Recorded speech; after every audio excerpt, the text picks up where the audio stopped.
1968 saw the release of Night of the Living Dead, the film that essentially created what we refer to as zombies today. Whereas before they were voodoo brainwashed slaves, now they were flesh-eating creatures of the undead. And much like any successful subgenre, it will lead to many comedic takes on the concept, but long before stuff like Zombieland and Z Nation was 1985's The Return of the Living Dead, which not only is one of the greatest zombie movies ever made, but also one of the finest blends of humor and horror ever put to screen.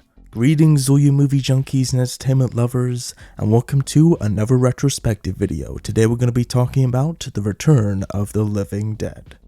The project had its roots in a novel by John Russo, who co-wrote the screenplay of the original Night of the Living Dead. The novel served as a follow-up of sorts to the film, but when Russo and George Romero parted ways, Russo retained the rights to any titles featuring the phrase Living Dead, while Romero went on to create his own series of sequels beginning with Dawn of the Dead in 1978. And the Romero zombies still to this day are the most commonly thought of and used version in films and other media. While Russo partnered up with producer Tom Fox to bring Return of the Living Dead to the screen, and it was originally to be directed by Tobe Hooper, who ultimately backed out to make the sci-fi horror film Life Force. Then Dan O'Bannon, who was the co-screenwriter of Life Force, was brought in to work on the script and was ultimately offered the chance to direct, becoming his directorial debut.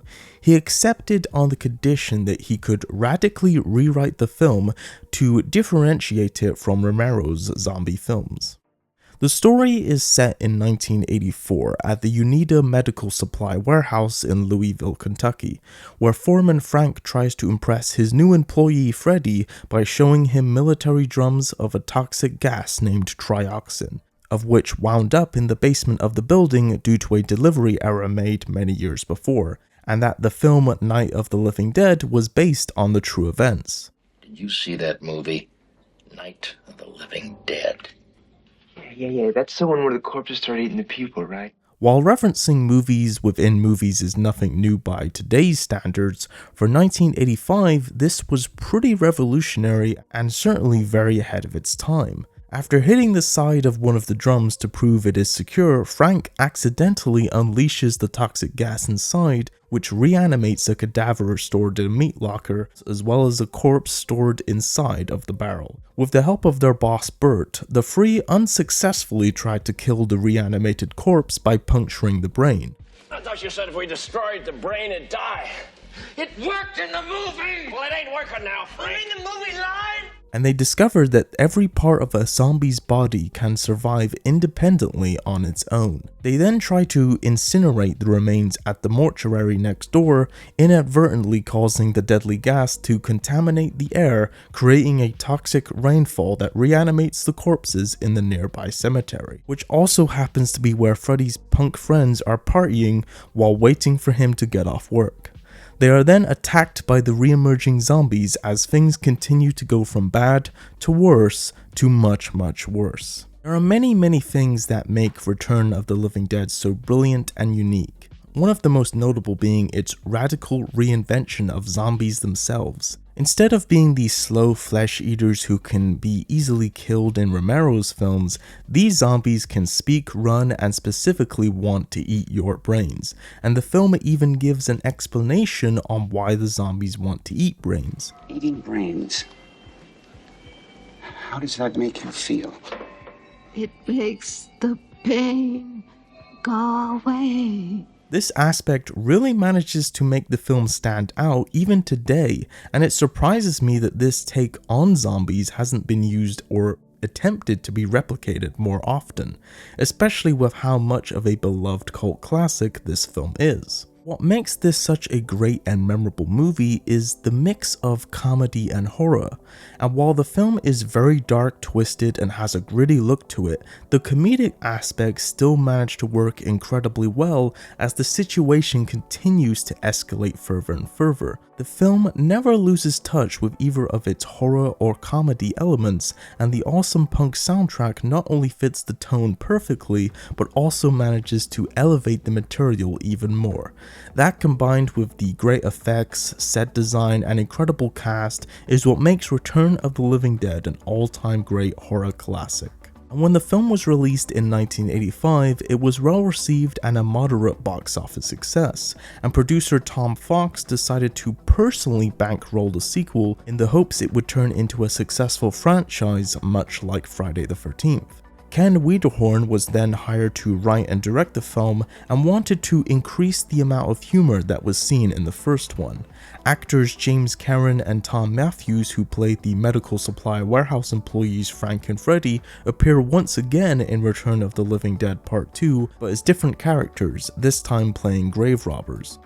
Released in 1988, the film is supposed to be set sometime after the events of the first film, as a military truck transporting the remaining barrels of trioxin loses one of the barrels as it breaks loose and falls into the river. The next morning, it is found in a nearby storm drain by a young boy named Jesse after being chased by some bullies, who upon discovering it find a corpse inside and run away screaming, but the bullies later return to the barrel and open it, releasing the gas that begins to cover the whole cemetery.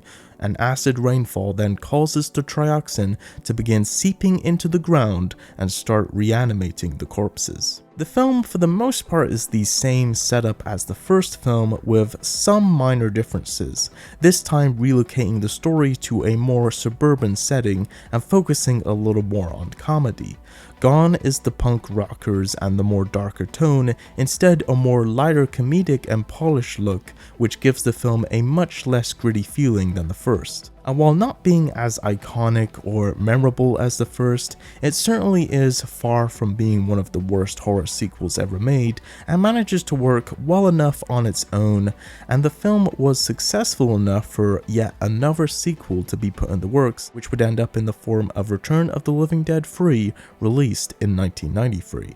Which was produced and directed by Brian Yuzna, who also produced the Reanimator films. This time though, it was decided to switch gears from the first two films' comedic horror formula, instead going for a mix of romance and horror. The story revolves around Kurt, whose father is a colonel in the US Army, and overseeing various experiments being performed with trioxin. After Kurt's girlfriend, Julie, is killed in a motorcycle accident, he exposes her corpse to the gas in an attempt to bring her back to life, not knowing the full effects, and that it will turn her into a zombie. And throughout the film, Julie gradually makes the process to become one of the living dead, and grows hungrier and hungrier for human brains, but she is able to wear off the effects by causing herself pain via extreme body piercings with whatever sharp object she can find, as causing her pain is the only thing that can keep her human.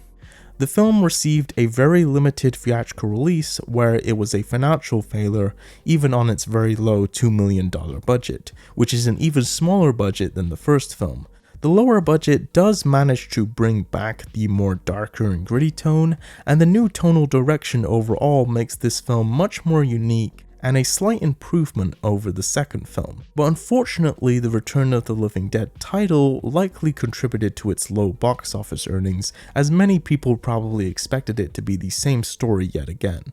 Return of the Living Dead would then return once again in the early 2000s for two low-budget direct-to-video features made back-to-back in 2005, both of which very much lack the signature tone and feel of the first film, making them very forgettable and not really worth watching.